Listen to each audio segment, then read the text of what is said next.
G'day guys, Ben here from Hunt the Night, and going to give you my thoughts on the Rico RL-42 today.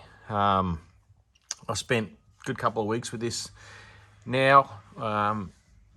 Wanting to spend time with the RH50, but I just can't keep him in stock. So I've been spending a fair bit of time with this RL-42.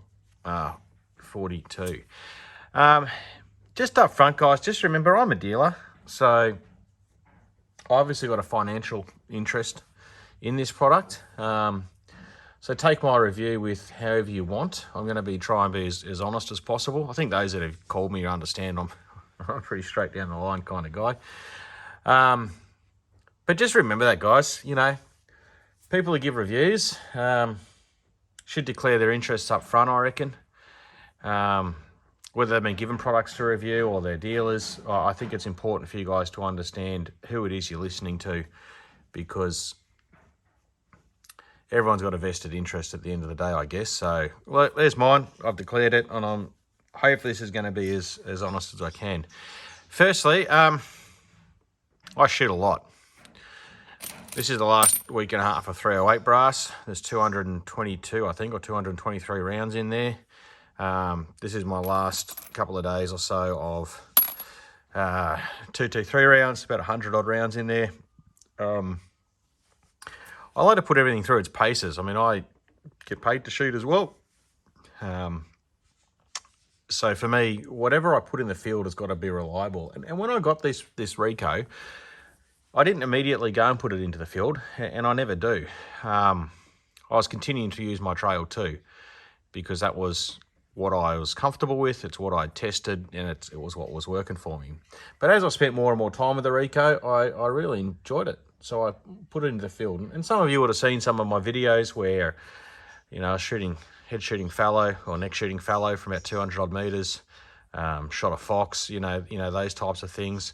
I don't put all my stuff online. It's not, shooting an animal actually isn't what motivates me to do what I do. It's actually the most kind of depressing bit is pulling that trigger. I'm much more of a conservationist, and I do it because our environment needs protecting.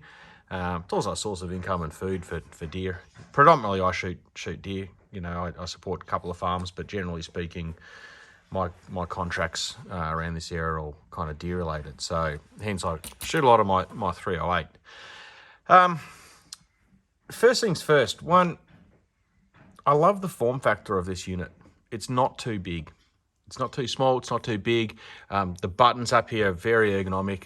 I love how this is raised. So in the dark, I know where my menu button is. I love the quick menu in this, that little quick tap. It's not overcomplicated. You've got a couple of options to change your brightness settings and your heat detection settings, whether that's white hot or black hot or one of the color palettes. You know, it's not too complicated. You long press and you get the full menu system. Again, not too complicated, not as refined as some of the other products on the market. And I think they've got a little bit of work to do there in terms of its presentation. But the system works. You know, some of it's a little bit confusing. I haven't played around with what the gravity sensor is or whatever. You know, some of it, I think, you know, you get to that point where it's almost too much stuff built into it. Where I think, you know, I like the compass because, you know, I can then get an idea of which direction I'm shooting. And for me, that's really important. Some of the boundaries I shoot at night time. But some of the other stuff for me is, yeah, do I really need it? Nah. Am I ever going to use it? Probably not. Will most of you guys ever probably use it? You know, not really. I mean, ATN pack a lot of stuff into their scope in terms of things like that. And I think you get to that point where it's almost too much, and then you've got to keep it up to date. You know, I mean, it's just another point of failure. So, you know, not real sold necessarily on everything that's built into this scope, but the bare things that it does well as it records well.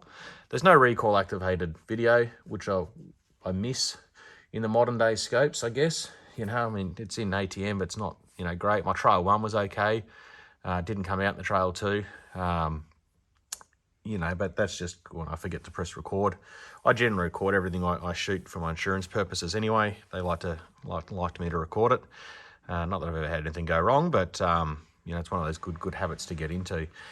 Yeah, so the menu and the software, yeah, look, it's okay. You know, you've seen my reviews of the apps. The app is bulletproof. You know, it may not be the prettiest thing in the world, but it does not fail. I've not had a dropout on the app. The range of the Wi-Fi that's in this unit is absolutely fantastic. You know, it's really, really good from that point of view.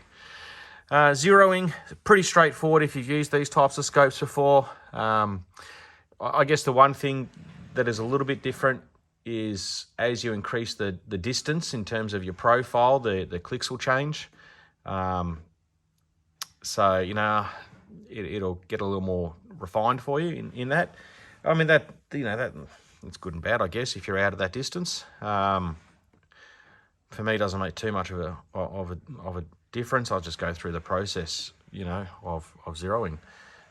Zeros well, hold zero well when I switch out the mounts. I mean, I'm using these Bobro mounts, which are absolutely fantastic. And the reason I do have a couple of customers who use the standard mounts and are having great success in switching it between their different platforms. But my Picatinny rails are slightly different on each one, so therefore the tension on each base was different. So I wasn't getting a true return to zero with the mount that came with it, just because of having to change tension and back. So I put the Bobro mounts on. You'll notice I don't have the eye relief tube here. I don't have that on any of my scopes. I don't like it. I feel it puts my head into the wrong position. I use cheek risers on, I mean, this is my Sauer Pantera in 223, which is an absolute beautiful rifle. Comes with a cheek riser, but all my other rifles have got, you know, cheek risers to help get myself in that position. And get a good eye relief. I really don't like having those eye relief tubes on. And that's a personal preference thing, and that's mine.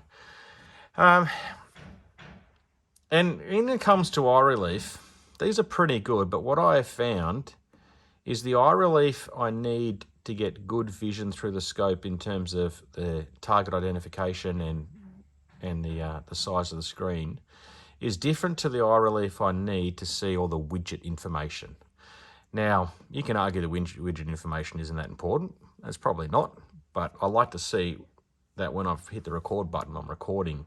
And I'm finding I've got to get my eye pretty close to the actual eyepiece here in order to see the full, you know, the full screen in terms of widgets. But then I lose the clarity and you know, I don't want to put a 308 round, you know, and have my eye up against the glass. So I think there's a little bit of refinement in terms of how they set that internal screen up that needs to be done as well.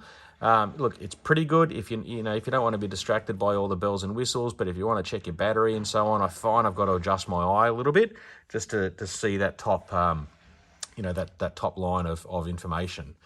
So, you know, again, this is one of those things where infiRay is still generally new to the market, and you know, this is all stuff that can easily be fixed by firmware. The thing that I do love about this scope is the clarity. I mean, this is the 384 12 micron. It's got 4x magnification base. And from a clarity point of view, it is absolutely fantastic. It's obviously got an advantage over some of the other scopes being at 4x already. So it holds that image retention, you know, quite well as it zooms as well. The 4x for me is a little much. You know, 2.5 to 3x is really what I prefer.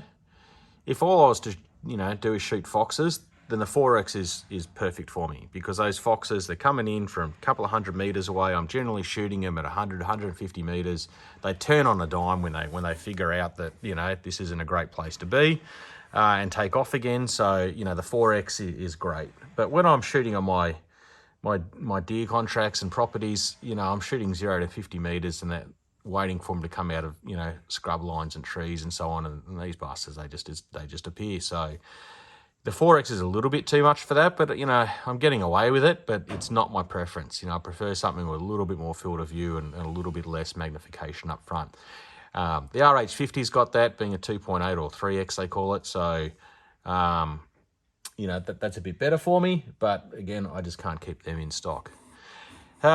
Regards to the rangefinder, I don't have the rangefinder on this in the moment. I did play around with one and I have used it. It is fantastic. It is very, very fast to range find. Some people have said, you know, why isn't it You know, why doesn't it just come with Rangefinder? I think there's actually a huge advantage, and again, this comes down to how I shoot, for this to be on and off. When I shoot foxes, I'm typically shooting from a tripod, you know, in a pretty large paddock. I'm calling foxes in. I can see them from miles away with my monocular. But because the monoculars, you know, sorry, foxes like to stop, turn, and run, I switch to my rifle pretty quick when I track them in. And that's when I use my rangefinder on my rifle. And I find that really, really helpful, because then I can get them into the sweet spot. I know I'm zeroed. I can get them to stop and I can get a shot off, and, you know, feeling pretty confident about it. I think there's too much of a time delay if I'm using my monocular, which has got a rangefinder in it, and then eventually switching to my rifle. And that works well when I'm in a static position.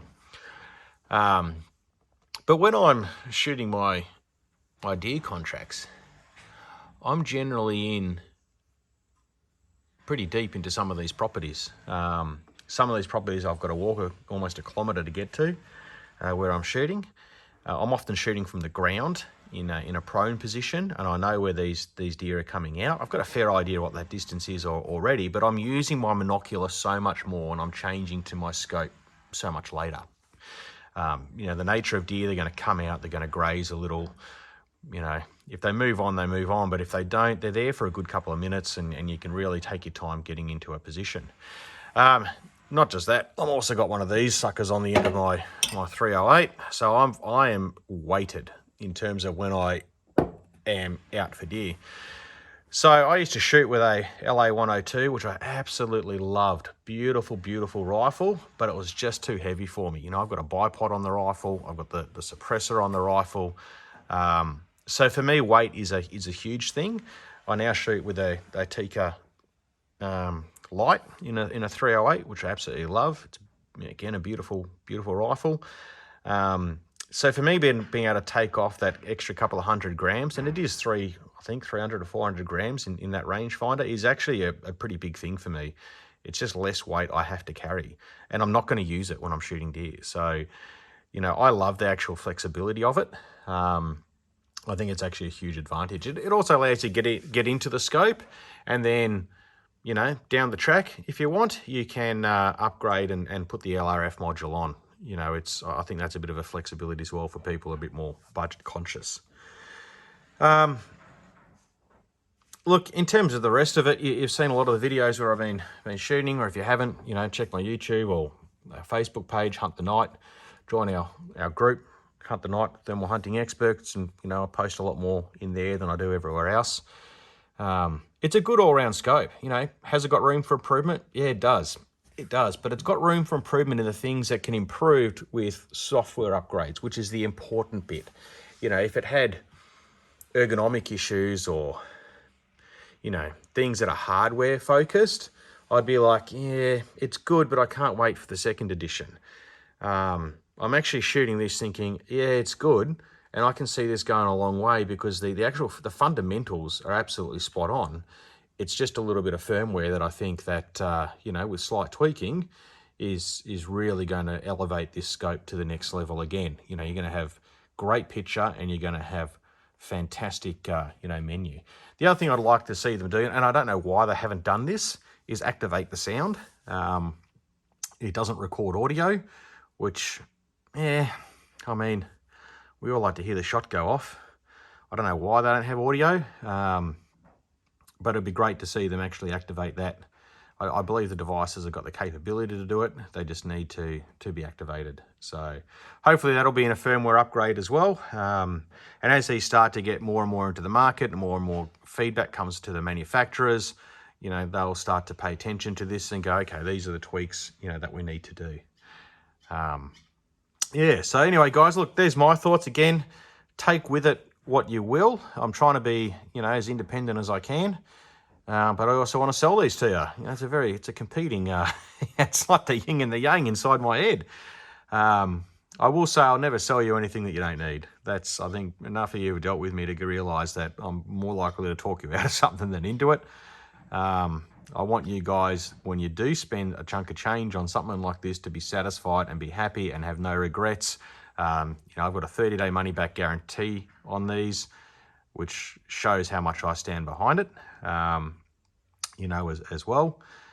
But, you know, just remember when they do the review, get as independent as you can. These are my thoughts. There are plenty of reviews out there. There are plenty of reviews by people who are selling it. There are plenty of reviews by people who aren't. You know, get all those points of information, make up your own mind. When you decided to come, you know, get one, come and have a chat to me. We'll see what we can do. That's my sales pitch. I'm not real good at that side of it. But yeah, look, I hope you've enjoyed it. I'll be posting a lot more footage, you know, as well. I've got a fair bit more on these scopes that I haven't put up yet. I'm trying not to flood everyone with YouTubes. I think this kind of content's also a little bit more valuable, but, you know, I'll get some more of my footage up there from my shooting as well. Yeah, but any questions, guys, feel free to give me a call, shoot me an email. Don't forget to like, share, subscribe, Snapchat me. I don't have Snapchat, but my daughter's got it. Don't Snapchat my daughter though. And yeah, enjoy roast potatoes. Talk to you soon. Bye.